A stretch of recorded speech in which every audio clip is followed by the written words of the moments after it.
The Penguins have a new goalie on the roster, and they're about to embark on their longest road trip of the season. Hunter and I are going to get you set for that right after this.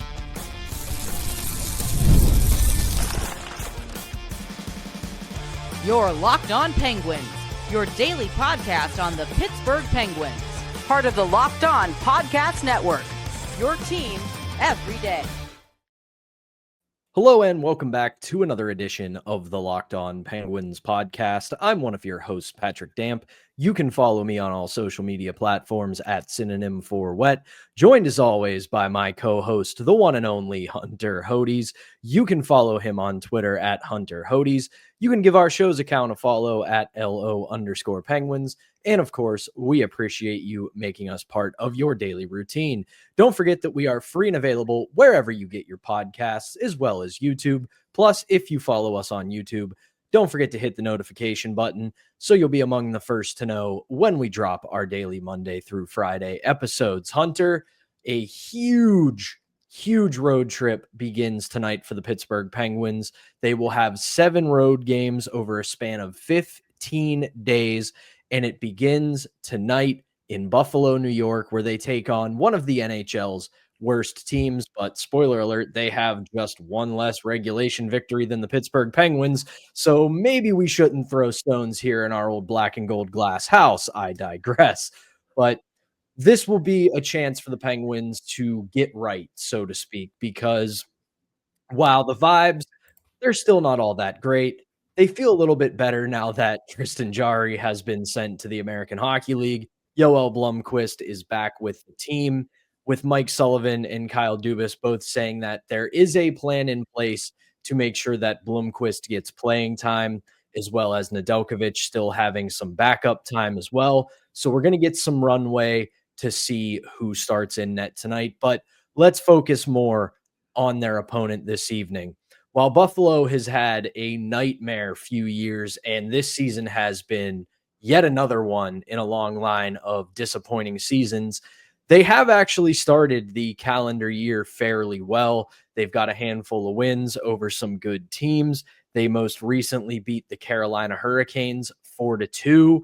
They also scored wins over the Ottawa Senators 4-0, and they beat the Washington Capitals in a shootout last week. On January 2nd, while it was an overtime loss, they played a pretty solid game against one of the better teams in the NHL, the Colorado Avalanche, ultimately falling 6-5 in overtime. But this is a team that went on an obscenely long losing streak earlier this year, but they have rebounded just a little bit.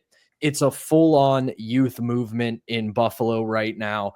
They've got as many forwards that are 23 years old or younger than they have 24 or older year-old forwards. So this is a very young team with some talent, but the problem is they've yet to take any real big steps. So Hunter, is this a game that the Penguins can get themselves back into the win column? They definitely can. I will say Buffalo, as you said, they are playing a bit better as of late. They've won 3 of their last 4 games. They've actually won 6 of 10 since breaking that double-digit losing streak on December 23rd against the Islanders. Remember, Pat, they had not won a game in a calendar month before that game against the Islanders, and the Sabres blitzed them 7-1, and they have beaten some good teams over that stretch. You know, they played the Avalanche tough, though they lost.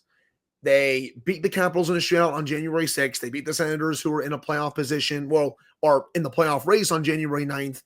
And then they just beat the Hurricanes this past Wednesday. I was actually watching a good chunk of that game, and Buffalo was playing really tough. You know, Ryan McLeod had a hat trick. He's played really well for the Sabres this year. I could see them potentially getting a little bit of a haul for him at the deadline, but they were locked in defensively. Their goaltending was pretty solid in that game. Yeah, Carolina did make a game of it in the end of the third period, and part of me even said at the time, man, it would be kind of funny if the Hurricanes tied this, because it would be a peak Buffalo moment considering how their season has gone. But the Sabres were able to get the empty net goal to win that game 4-2. So while they have had another nightmare season, they are at least playing a bit better as of late. But the Sabres, man, this goes back a decade plus, Pat. Like, it's been really rough for the Sabres and their fans. I mean, this goes back to multiple coaching staffs, multiple front offices. You're not going to obviously change out owners unless the Pagula family sells the team. But it seems like anytime they make seismic changes, it doesn't matter. And I think a little part of that is because it takes a while for losing to get out of your organization when it's been in there for so long. And it doesn't matter what player they bring in, what coach they bring in. It's just, it feels like a little bit that they're cursed with the way that each season continues to go. But that said, this team still has quite a bit of talent. The Penguins can definitely win this game, but they need to slow down a few of their top players, including Tage Thompson. He's been a Penguin killer through these last few years, and he's been great this season as well. 19 goals, 35 points in 39 games. Old friend Jason Zucker has also been great for Buffalo. 15 goals, 33 points this year. I could see the Sabres trading him into a contender at the deadline. Alex Tuck has had a good year. JJ Peterka, Rasmus Dahlin is still playing really well. He's almost had a point per game. Ryan McLeod, as I mentioned, he's double-digit goals. Dylan Cousins, he's been a bit below expectations this year. 22 points in 44 games. I still could see a contender trying to trade for him. It's just that salary cap, it's about $7 million for him. So I think they would try to get the Sabres to retain a little bit, but I think that's also going to be tough because I don't think the Sabres want to retain on that long-term contract. And I also think they're scared to trade him because they've seen other players that they've traded blossom in other places, Pat. Brandon Montour, Sam Reinhart. I can go to Jack Eichel, obviously, as well. But I think they're just a bit spooked to trade some of these younger pieces because of what's happened with some of their other young players. But even though they are not that good, they are still very dangerous. Heck, we saw that in the first matchup this year in Pittsburgh. That was a really fun game. A lot of history was made that night, obviously, Pat. But the Sabres jumped out to a 2-0 lead. It was eventually 3-1. The Penguins came storming back to take a 4-3 lead. And then the Sabres were up 5-4 in that third period before Rickard Rakell scored with the net empty to make it 5-5. And then the Penguins won that game in overtime 6-5, thanks to Sidney Crosby on the power play. That was a really fun back and forth game. So again, they have a lot of talent. The Penguins just have to do a really good job neutralizing it. And I will say the Sabres, they usually have a decent netminder in Ukko-Pekka Luukkonen. Also, Pat, one of the best names in the league, by the way, Ukko-Pekka Luukkonen. He's been all right this year, .898 save percentage, 14-13-4, 2.99 goals against average. I think on a better team, he'd be better, but he's still hovering right around league average this year, which, better than both Penguins starting netminders and Nedeljkovic and Jari, but we'll have to see which netminder the Penguins start tonight between Blomqvist and Nedeljkovic. If I'm Mike Sullivan, and I am most clearly not, I would go Ned tonight, and I would throw Blomqvist out to the Wolves against the Capitals on Saturday. Well, that, he played really well in that first stretch. See what he can do against one of the top teams. We'll get to the Capitals in just a second, but that's the goalie rotation that I would do if I were the head coach. Yeah, I agree. And you kind of beat me to that. I was going to say that Blomqvist did actually play fairly well in his first stretch in the NHL against the Capitals when he was still up with the team. And as for the Sabres, I think you're dead on about the assessment of this team. There is some talent there, some young talent. I will say this for the Sabres going into this deadline, they're going to be extremely active because they're going to be able to be. Yeah, maybe they're not going to move the likes of Tage Thompson or Dylan Cousins. They would be kind of stupid to do so because they are both extremely good players. But Jason Zucker, UFA at the end of the year. Jordan Greenway, if he gets healthy, UFA at the end of the year. Nicholas Aube-Kubel, same thing. 1.5 million UFA at the end of the year.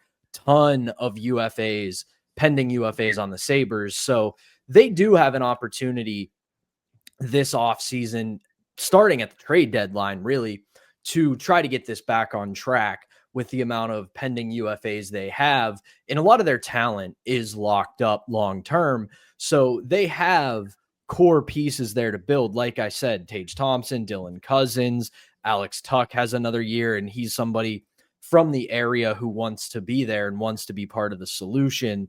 So that's really good for them. Then you also have guys like Peyton Krebs, Beck Malenstein, good hockey players, and obviously Rasmus Dahlin and Owen Power, both locked up long-term, both very good defensemen with high ceilings. So this is a team that, you're right, they have to find a way to get losing out of their system, but it's not as if you're looking at this team and it's just a collection of misfits. It's just a collection of guys who have nowhere else to go. There is some talent here, and the Penguins can't take them lightly. The last thing that I want to say about them is kind of building off of what you said, is the goaltending for Buffalo. You look at the three goalies who have played for them this season: James Reimer, Ukko-Pekka Luukkonen, and Devin Levi. The issue is that Devin Levi, their young goalie, who they were hoping to get something out of, has been something of a disappointment. He's only played in 8 games this year, 876 save percentage. James Reimer in 7 games, 903 save percentage, which is right at league average. And I think with Ukko-Pekka Luukkonen, if this team gets better, him playing 32 games and still having an 898 on a bad team tells me that this is a good goalie behind a not so good team. So they find a way to start really building this thing out, and they've got good pieces that can take them into the future. The question now, as it always has been with the Buffalo Sabres, is will they actually do that? Right. And you look at his numbers throughout his career, Pat, even last year, 54 games, he had a 910 save percentage, 2.57 goals against average. That was also on a bad Buffalo team last year. Even before that, 22-23, 892, a little bit below league average, but before that, 9 games in 21-22, 917. But he's a career 902 goalie, a little bit above league average when you look at where goaltending is right now. Obviously, a few years ago, that will be a bit different, but he's had some good seasons, including last year. This year, right around league average. So there is a good goalie in there. I think if you were to put him on a better team, especially more defensively responsible, I think that number, the 898 number, Pat, would be in the 905, 910 range pretty consistently. I do think he is a good goalie, so the Penguins will have to be on high alert for that. And, this is the Buffalo team that the Penguins have struggled against a little bit. Last year they lost 2 out of 3 games. Their scoring kind of gave the Penguins fits in those games. This first game this year, really high scoring. The Penguins came out on top, but I definitely know that they're going to want to have much better goaltending in the second game, because in that first game, the goaltending was really rotten before Jari got pulled. For sure. So Penguins kick off that road trip tonight in Buffalo at 7 p.m. You can catch the game on Sportsnet Pittsburgh. But then just one night later, they will head to the nation's capital to face an old foe in the Washington Capitals. Hunter and I will get you ready for that game as well when we come back. But first, we've got to tell you about our sponsor, and that is FanDuel. From the first whistle to the final drive, FanDuel makes the NFL playoffs even more exciting. Right now, new customers can bet $5 and get $300 in bonus bets if you win your first bet. That's $300 to keep the action going. The FanDuel app, it's easy to navigate, and variety of bets keep every game exciting. Plus, when you win, you get paid instantly. No waiting around for your winnings. Whether you're betting on your favorite team or just looking to add some extra excitement to the playoffs, FanDuel has you covered. Just visit FanDuel.com to join today and get started with $300 in bonus bets. That's FanDuel.com. Make this playoff season unforgettable with FanDuel, an official sportsbook partner of the NFL. All right, welcome back to the Friday edition of Locked On Penguins, and I am Patrick Damp, joined alongside Hunter Hodes. And man, we only get a few of these matchups left over the next few years, so I'm just going to start it with this. We'll talk a little bit more in our quick hitter segment at the end of the show, but another Crosby versus Ovechkin matchup.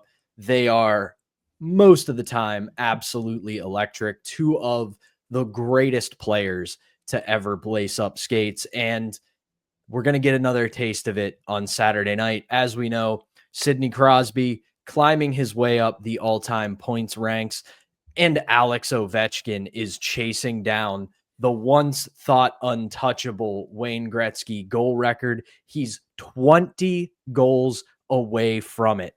And he took another step on Thursday night when, in uncharacteristic fashion for a team like the Washington Capitals, they beat the Ottawa Senators 1-0 in overtime with Alex Ovechkin getting the game winner.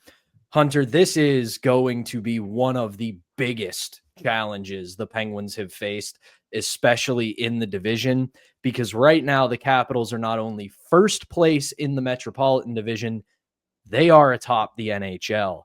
And going into Saturday's game, they have a 9-game point streak at 6-0-3 and an 11-game home point streak at 8-0-3. This is, and I say this with no hyperbole, a great hockey team. They are. They are one of the best teams in the Eastern Conference. They have blown away every expectation I had for them this year. I mean, I said heading into the year, I wanted to see them prove it again after making the playoffs by the skin of their teeth last year. I was like, hey, I like what they did over the offseason, but I want to see if they can do this again. And, well, they told me to shut up and eat crow because they have been one of the best teams in the conference. And, Pat, just want to let you know, he's 21 goals away. You're basically right there, but he's 21 goals away from breaking Gretzky's record. I think he might do it this season, man. And it's crazy to say that because he missed over a month with a leg injury, and he still might break the record this year. We might be talking about that goal record in the final game of the Penguins regular season, Pat, mid-April. Penguins play the Caps here.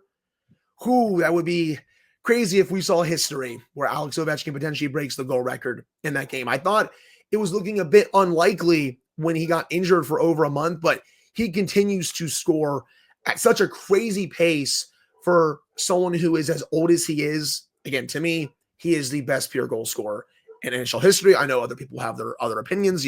Mario, some people will say, even Wayne. Some people will say Mike Bossy. I will still say it is Alex Ovechkin in my opinion. But I'm right there with you. I take into account that he plays in an era where teams know how to play more staunch defense. Goaltenders are so much better. And I don't want that to come off as pushing aside guys like Gretzky, guys like Lemieux who played in that era, because you can only play the game in front of you. You don't have any control over that. But considering how much more challenging it is to score goals in the NHL in this modern era, and the fact that Alex Ovechkin has continued to do it at the pace that he does, man, it's absolutely impressive. Now, I want to say this, because I know that we often say this on this show. We are still fans of the Penguins. This is still a rivalry. This isn't me suddenly rooting for the Washington Capitals. I want to see the Penguins get a win, but I can respect history. Back to the actual game, though. Like you had to eat crow on saying I want to see the Washington Capitals prove it again, I have to eat crow for what I said about this Caps team early in the season. The thing I said that worried me with this Capitals team, is I said early in the year, I like what they're doing, but I'm very worried about their goaltending falling off of a cliff. Well, Logan Thompson told me to shove it because he has won 20 games this year. He's 22-3 with a 2.23 goals against average and a 924 save percentage. My man is about to get paid this offseason. Pat, you know how much money he makes right now? $700,000. He is going to get a mammoth of a contract from some team. Maybe it's Washington, though.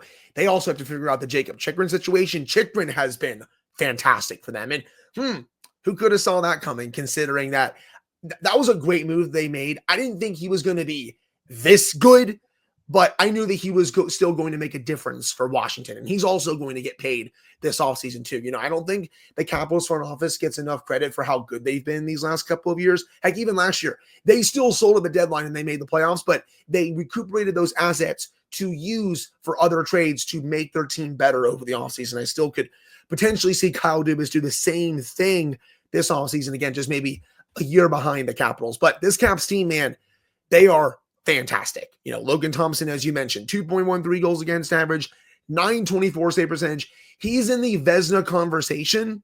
Don't think he's going to win it because Connor Hellebuck is having another all-star season. I think Hellebuck, this is probably his award to lose, in my opinion. But I would still say that Logan Thompson's going to be a finalist. But you look at some of their other pieces. We already talked about Ovechkin.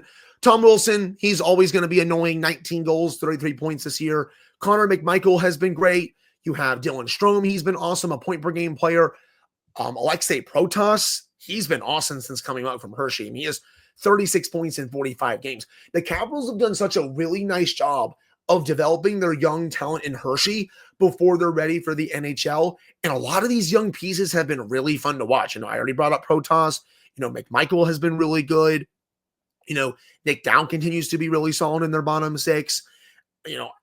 This is a really good team from top to bottom. Heck, even Pierre-Luc Dubois, even though he only has 7 goals this year, still has 34 points in 45 games. He's playing a lot better than I thought he would, considering that I thought he was cooked after his time in Los Angeles. So this is a team that's playing really high-end hockey. They're going to be a really tough out for whoever they play, and it's going to be a tough challenge. The Penguins, when they beat the Capitals earlier this season, Pat, I thought, and I still think this actually, that was their most complete 60-minute effort of the season. The way they defended, the way that Joel Blomqvist made some really big, timely saves in that game, the way that they were able to get contributions from all 4 lines. They had a plan, and they stuck to it. And I will say, the Capitals after that game, they kind of said, yeah, we really didn't expect Pittsburgh to play like this considering how they were struggling. And it was kind of funny to hear them say that because the Penguins always wake up for games against the Capitals. So even though the Penguins have been struggling as of late, they will be up for this game. It's one of their biggest rivals. They've already beaten them this year. It's going to be a really fun game. But I think if they want to win this, they got to use that same game plan. They really didn't give the Capitals much of anything in that first matchup, especially in that third period. Remember that third period? That was the blueprint for how they have to defend the rest of the season. They haven't done it, obviously, in a good chunk of their games, but the way they were able to shut down the Capitals' offensive attack in that game was second to none. They're going to need to do that again in this game against Washington if they want to win it. One thing I want to see from the Penguins on Saturday night is when you play this Capitals team, it's very much in a similar mold to teams like Florida and teams like Ottawa. They are pests. They make you fight and earn every single inch of the ice. They are going to chip the puck into the corner. They are going to take a piece of your defense. They are going to play to the whistle and then a couple seconds after it. For the Penguins, you cannot get sucked into that. You can't take that bait. You're going to have to pay a price against this Capitals team. You are going to be in the locker room afterwards with ice bags, heat packs, and doing all kinds of stretches because you are going to take a beating against this Capitals team. They are a team of gnats. They will just be in your face and annoy you for 60 minutes. And that is how you beat this team. You have to be willing to get down in the mud and sling mud with them. That doesn't mean you take cheap shots. It doesn't mean you take runs at Tom Wilson, as satisfying as that might be, but you have to understand they're going to hit you. You got to hit back between the whistles, and you have to play, like you said, Hunter, a complete 60-minute effort, and it has to be in all 3 zones. You cannot give them time in the offensive zone because this is a team, not just with Alex Ovechkin, but just in general, knows how to score goals. And this is a team in their own end defends very hard. So there has to be patience. You can get some extended zone time. You might not score, but you have to keep paying that price. You have to keep pushing and you have to stick with it. You can't start to improvise and get a little impatient. Do exactly what you did against them earlier in the season, and it should pay off.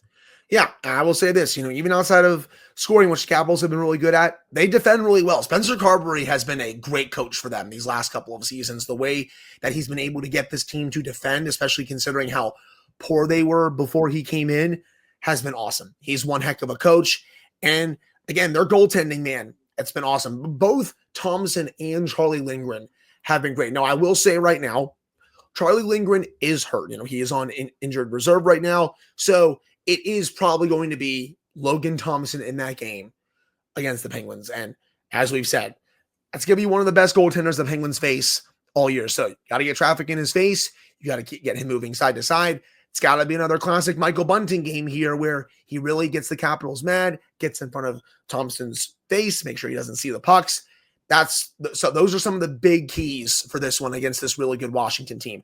I still think right now, even though the Capitals are first in the Metro, I would take the Panthers in a 7-game series over them. I think if the Devils are healthy and doing what they're doing, I would probably lean the Devils, though it's close to a coin flip. Carolina is a total coin flip, but I think they can beat everyone in the East in a playoff series, maybe outside of Florida or New Jersey, but you could probably talk me into at least them potentially beating them with the way they're playing. But I think right now I would still take those two teams in a 7-game series, fully healthy, playing at their best over Washington. But Pat, it's by the slimmest of margins. This is a very good Caps team. Very, very good. That game, Saturday night, 7 o'clock in Washington, as I like to call it, Saturday night's main event. So that'll be a great game. Sid Novi, we're going to do some quick hitters when we come back, including a little tidbit from Elliot Friedman. And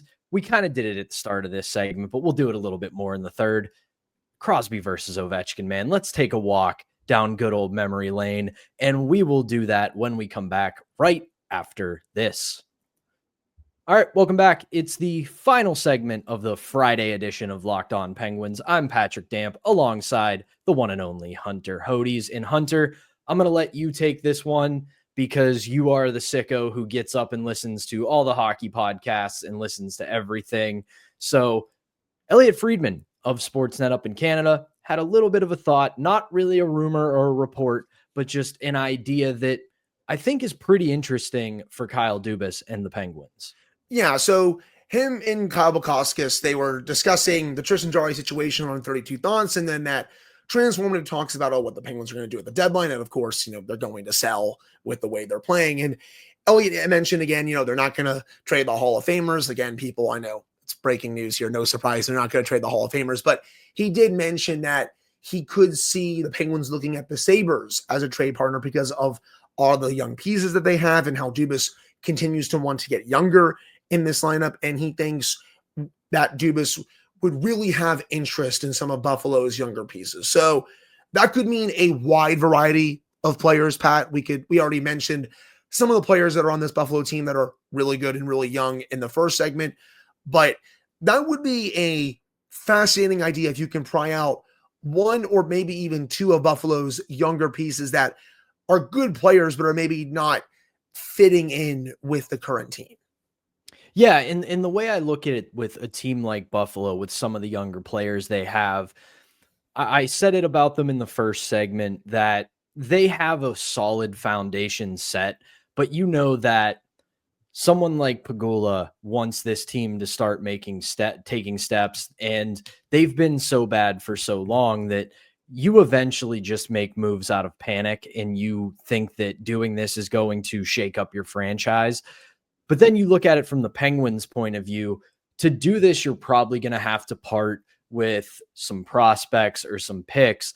And I know that Kyle Dubas doesn't want to do that, but if you can get a player that's pretty solid, is going to fit in the NHL and is, say, 23, 24, maybe even 25, and can be with the organization for 8 to 10 years and be very productive, that juice is worth the squeeze, because you're not leveraging your future for somebody who's only going to be here for 2 or 3 years. So if you can get one of those younger players out of Buffalo and it costs you a pick or a prospect or both, it's definitely worth inquiring about. Now, if they try to fleece you on it, you say, hey, thanks for the time, we're going to look elsewhere. But I do think that they are an interesting trading partner for the Penguins. Another one that I brought up to you before the show, and it kind of depends on what they're willing to put out there.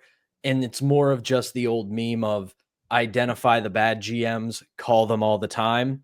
Call Barry Trotz in Nashville again, because not only is this team completely underperforming, Barry Trotz is saying things like, we're going to give Ryan O'Reilly trade protection, even though he doesn't have it. So this guy is fully panicking and showing that he doesn't really know what's going on right now. So if you can get him in a vulnerable moment and go get a young player or a productive piece because he feels like he has to make a move of some kind, you have to call him. I could see that as well. Dubas has already fleeced him once, at least for Tomasino. They got Cody Glass, and while I don't think Cody Glass has done too much this year, I still at least appreciate Dubas taking the swing on a player like that, considering how young he is, how high of a draft pick he was, how he showed some promise before. I totally get the thought process for that type of move. And again, Tomasino, he's been great Another GM I would have on speed dial as well, Pat Verbeek, Anaheim Ducks. I really don't think he's that good of a GM. So I agree with that sentiment. Get those GMs on speed dial, the ones that really don't know what they're doing, and just keep calling them throughout. And, for Buffalo, obviously that's Kevin Adams. And honestly, Pat, I don't think he's going to have a job after this season with the way that season is going in Buffalo. So again, I would at least keep calling some of these GMs to see like, hey, can we maybe try to fleece you a little bit? Obviously you don't want to say that on the trade call, but you're low key saying it to yourself. Can we maybe try to swindle you a little bit for one of your younger pieces? For sure. And we'll end the show here real quick, and we're not going to spend a ton of time on it because we are running a little bit long here today, but just real quick, Hunter, I want to ask you this because like I said, we're running out of Crosby and Ovechkin matchups here. There are a lot less remaining than there were even a few years ago. Two of the greatest to ever do it. So I just want to pose this question to you. If you were to be asked, like I'm going to ask you, what is your favorite Crosby versus Ovechkin moment? Because I have mine. Favorite Crosby Ovechkin moment. There's so many of them because they played so many iconic games together. I want to say the dueling hat trick game, but the Penguins lost that. So I'm trying to figure out the win part because that is up there. The dueling hat trick game was just two guys saying there's two guys trading punches with one another. I got you. No, I got you. No, I got you. No, I got you. That's literally what that game was. Just a truly amazing game between two outstanding teams with two of the best players that will ever lace up skates in the history of the league. But if I had to pick a favorite moment or game between these, this is really, really tough because there's a lot of them. Honestly, man, I might go game 7 of that series that year, 2009, because the way that Fleury was able to make that save on Ovechkin to really set the tone for the rest of that game. You know what? Nope, you're not scoring on that. And we're going to go down. We're going to blow you guys out the rest of this game. Just an incredible moment. And that game really capped off a great series between not just those two players, but those two teams. So if I had to pick one moment, it's game 7 of 2009. I could go game 6, 2016. I could go game 7 of 2017 as well. And as a whole bunch of other regular season games. But I'm going to go game 7 of 09, considering the stakes that were a part of that game and just how great that series was as well. That is a great pick. I'm with you on the dueling hat tricks. It's up there for me just because, like you said, it's two of the greatest of all time, just trading haymakers back and forth in the biggest moments. But for me, I'm going a little off the board. And I know I'm not the first person to have said this, but it's something I like to echo, is the All-Star game in Los Angeles, where they were both on the same team. They're both mic'd up. They ended up on the same line together, and they're just having a blast together, just playing meaningless hockey together, setting one another up for goals, and just talking on the bench and acting like it matters, where they're like, oh, we can go out there. We got to lean on some people. We got to go out there. We got to make our presence felt. But it furthers the theory I have believed and so many others have believed, that the two of them probably just kept skipping all-star games because they are so hyper competitive and so dedicated to winning in their own teams. They knew they would get along. They knew they would become sort of professional friends, like workplace friends, and they just couldn't do that to themselves. So now with their careers winding down, they're solidifying their legacies and place in the sports history. They're like, all right, you know what? It's time. The two of us, we're the two old guys now. We're going to go to all-star games together. We're going to go to NHL events together. We're going to have fun, and we're going to show these kids that we're still the guys. There's definitely going to be a moment after they both retire where they're going to be sitting in one of their garages, just smoking cigars, drinking a beverage, and they'll just be reminiscing on their careers together. We need plenty of those. Maybe one of them can be I don't know, a podcast episode sometime or something like that. We need something like that, Pat. Yeah, as soon as they're done, it needs to be like the Kelsey brothers kind of podcast where it's not that, don't give them their own podcast, but 3 hours where they just Sid has a whiskey, Ovi has a vodka.